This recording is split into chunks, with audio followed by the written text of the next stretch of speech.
اس کا محل وقوع بہت ہی اہم ہے۔ یہ بلوچستان کی گزرگاہ بھی ہے، یہ صوبہ سندھ کی گزرگاہ بھی ہے، یہ پنجاب کا پڑوس بھی ہے، اور اس وقت چین سے لے کر گوادر تک بین الاقوامی شاہراہ کا گزرگاہ بھی ہے، لیکن ہمارا خواب یہ ہے کہ اپنی جغرافیائی اور محل وقوع کی اہمیت کے حوالے سے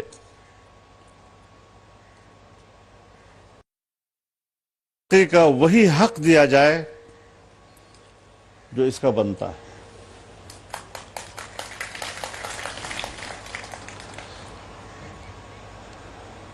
کسی زمانے میں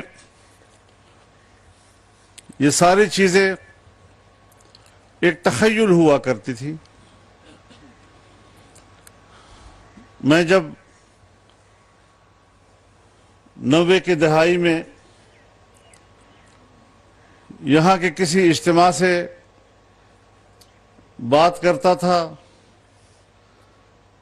تو لوگوں کو ایک سراب سا لگتا تھا کہ کیوں کر یہ اور کس طرح یہ حقیقت بنے گا، لیکن آج الحمدللہ وہ پسماندہ علاقہ پوری دنیا کے لیے ایک تجارتی سینٹر کی حیثیت اختیار کر رہا ہے، اور اب یہ تجارتی اور اقتصادی لحاظ سے جناب وزیر اعظم صرف گزرگاہ ہی نہیں ہوگا، انشاءاللہ اس کی حیثیت اب ایک منزل گاہ کی ہوگی۔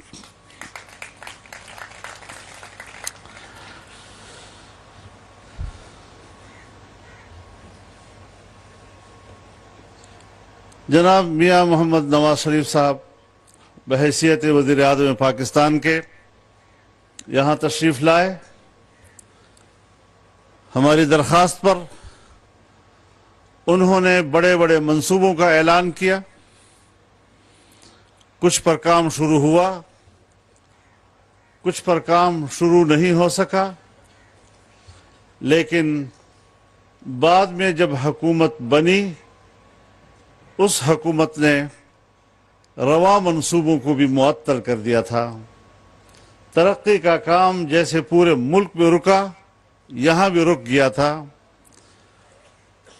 اور ملک کی معیشت تباہی کی طرف چلی گئی۔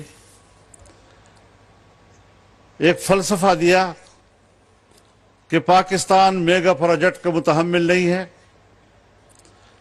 ہم تو صرف میڈیم لیول یا مائکرو لیول کی تجارت کے متحمل ہیں، اور یہی ہماری ترجیح ہے۔ کہاں ہم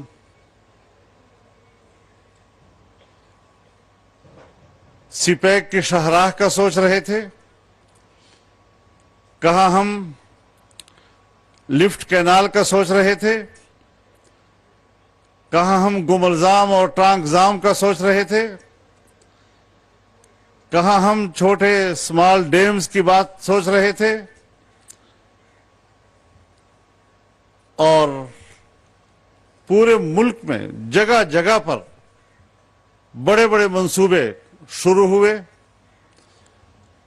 ملک سے باہر رہنے والے پاکستانیوں کو اعتماد ملا، انہوں نے سرمایہ کاری کے لیے پیسہ پاکستان واپس بھیجنا شروع کیا، اپنے ہی ملک پہ سرمایہ کاری میں دلچسپی لینا شروع کی، بین الاقوامی برادری نے ہم پر اعتماد کیا، چین نے اربوں ڈالر کے بڑے بڑے منصوبے یہاں شروع کیے، بجلی کی پیداوار میں اضافہ کیا، لیکن تمام کے تمام منصوبے جام ہو گئے. اور میں آپ کو بتانا چاہتا ہوں، اس سے آپ اندازہ لگائیں کہ گوادر کا سمندر غالباً ایشیا کا دوسرا گہرا ترین سمندر ہے. اتنا گہرا سمندر کہ کراچی سے بھی گہرا، ایران کے چابہار سے بھی گہرا، بندر عباس سے بھی گہرا، دبئی سے بھی گہرا، جدہ سے بھی گہرا. اتنا زبردست ہمارا بحری بندرگاہ. جب یہ بیچ میں دوسری حکومت آئی،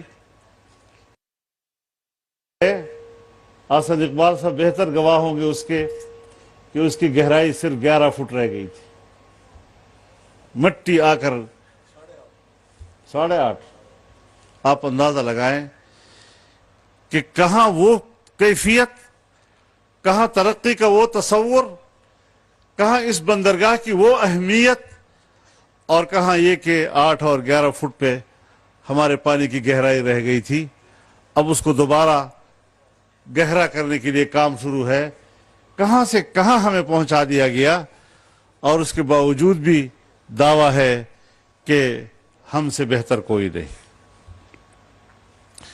میرے محترم دوستو،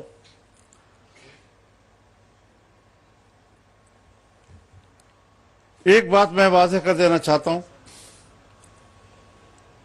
ہمارا جو فاٹا کا علاقہ ہے، جس کا انضمام آپ حضرات نے کیا تھا، وہ انضمام بھی اب ہمیں اور قبائل کو گلے پڑ گیا ہے.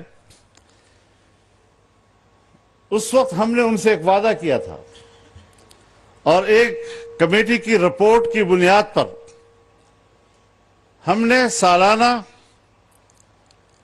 100 ارب روپے اور 10 سال تک ہر سال 100 ارب روپے دینے کا فیصلہ کیا تھا. لیکن آج 5-6 سال گزر گئے، لیکن میرا خیال نہیں کہ ابھی ہم صرف 100 ارب ہی بھی پورے کر چکے ہوں.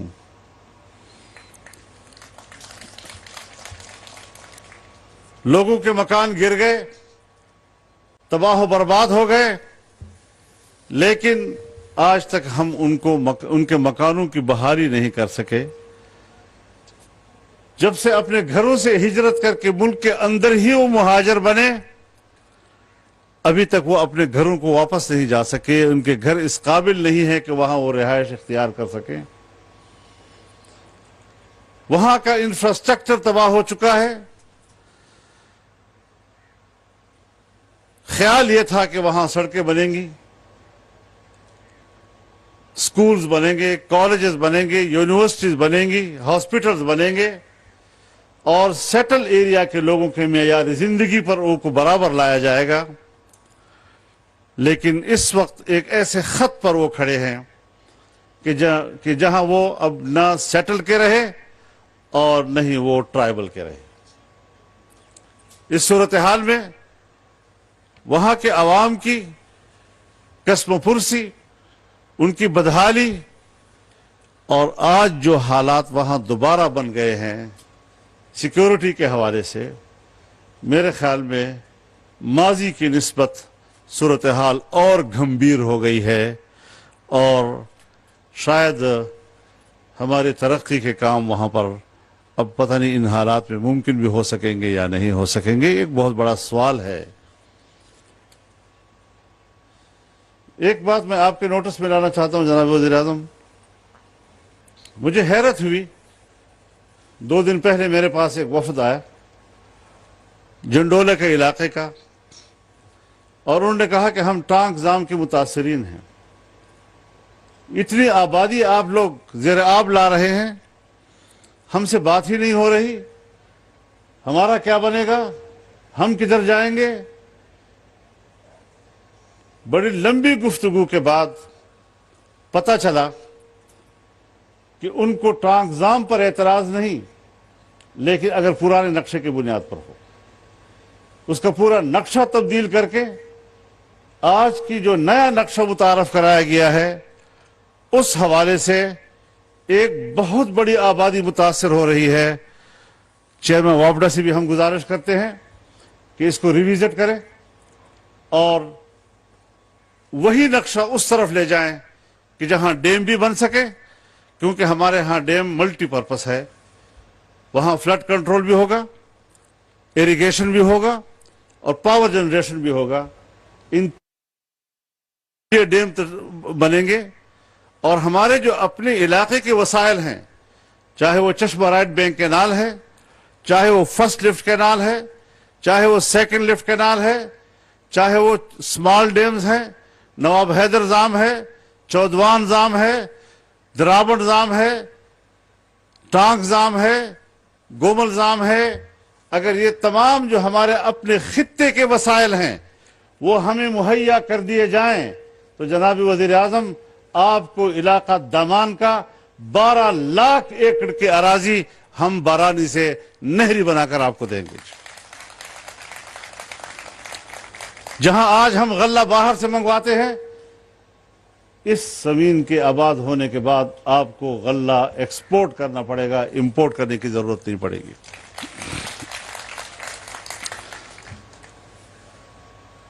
باقی رہی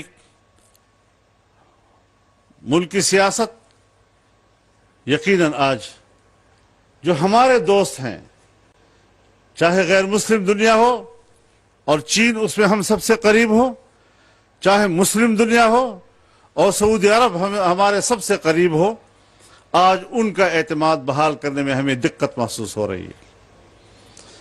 پاکستان کو اس وقت بیرونی امداد کی ضرورت ہے اور بیرونی امداد پاکستان کی اس وقت بقا کا مسئلہ ہے، لیکن ہم نے بین الاقوامی برادری کے اعتماد کو اس حد تک تباہ و برباد کر دیا کہ آج باہر کی دنیا تو کیا آپ کے ہاں سرمایہ کاری کرے گی، اپنے ملک کا سرمایہ دار، اپنے ملک کا کاروباری طبقہ وہ اپنے ملک میں سرمایہ کاری کے بجائے ملک سے باہر جانے کو ترجیح دے رہا ہے، اپنا پیسہ باہر منتقل کر رہا ہے. ہم نے اس اعتماد کو کیسے بحال کرنا ہے، یہ بہت بڑا چیلنج ہے. اور اس کے باوجود ملک میں بے قراری پیدا کرنے کی کوشش کی جا رہی ہے. لیکن جناب وزیر اعظم آپ مطمئن رہیں، جو انرسٹ پیدا کرنا چاہتے تھے، جو بے قراری پیدا کر کے معیشت کی تباہی کا ایجنڈا نامکمل دیکھ کر اسے مکمل کرنا چاہتے تھے، وہ مایوس ہو چکے ہیں، وہ ناکام ہو چکے ہیں اور انشاءاللہ ناکامی ہی ان کا مستقبل ہے. پاکستان ہمارا ہے، اس کا مستقبل ہم سے وابستہ ہے انشاءاللہ، اور اس ملک کی ترقی کی طرف ہم آگے لے جائیں گے. ایسے عناصر کے سیاست کا خاتمہ کرنا جس کے پیچھے بین الاقوامی وہ لابیز ہوں جو پاکستان کے ازلی دشمن ہیں. جناب وزیر اعظم، ایک تاریخی حقیقت آپ کے سامنے واضح کرنا چاہتا ہوں. اسرائیل ایک مملکت کے طور پر پاکستان بننے سے 1 سال بعد وجود میں آیا ہے، اور اسرائیل کے پہلے وزیر اعظم نے جو اپنی خارجہ پالیسی کا پہلا سٹیٹمنٹ دیا تھا، اس میں انہوں نے بڑی صراحت کے ساتھ کہا تھا کہ اسرائیل کا ہدف یہ ہوگا کہ ایک کرۂ ارض کے خطے پر ایک نوزائیدہ ملک کا خاتمہ کرنا ہوگا. نوزائیدہ مسلمان ملک، اس وقت ان کا اشارہ واضح طور پر پاکستان کی طرف تھا. اور کیوں اس نے پاکستان کو اپنا دشمن کہا؟ اس لیے کہ جب سن 1940 کی قرارداد پاس ہو رہی تھی تو جناب وزیر اعظم اس قرارداد میں واضح طور پر فلسطینیوں کی بے دخلی پر احتجاج کیا گیا، فلسطینیوں کی حمایت کی گئی، اور وہاں پر یہودیوں کی اور صہیونیوں کی نو آبادی کو چیلنج کیا گیا، اس کی مذمت کی گئی تھی. پاکستان نے بھی جب اپنا تصور دیا تو ان کے بارے میں بھی اپنا نظریہ پیش کیا اور جب وہاں ایک ملک بارد وجود میں آیا کے بارے میں واضح نظریہ پیش کیا، اگر شیطان میرے دادا آدم کا دشمن ہے اور آج بھی وہ میرا دوست نہیں ہو سکا، اور قیامت تک بھی شیطان اس لیے میرا دوست نہیں ہوا کہ میرے دادا کا دشمن رہا ہے، تو اسرائیل بھی کبھی پاکستان کا خیرخواہ نہیں ہو سکتا، اور نہ ہی پاکستان کی سرزمین سے ان کے لیے خیرخواہی کی بات ہونی چاہیے۔ ہمیں خود اعتمادی کے ساتھ اپنی پالیسی بنانی ہوں گی، ہمیں سود کا خاتمہ کرنا ہوگا۔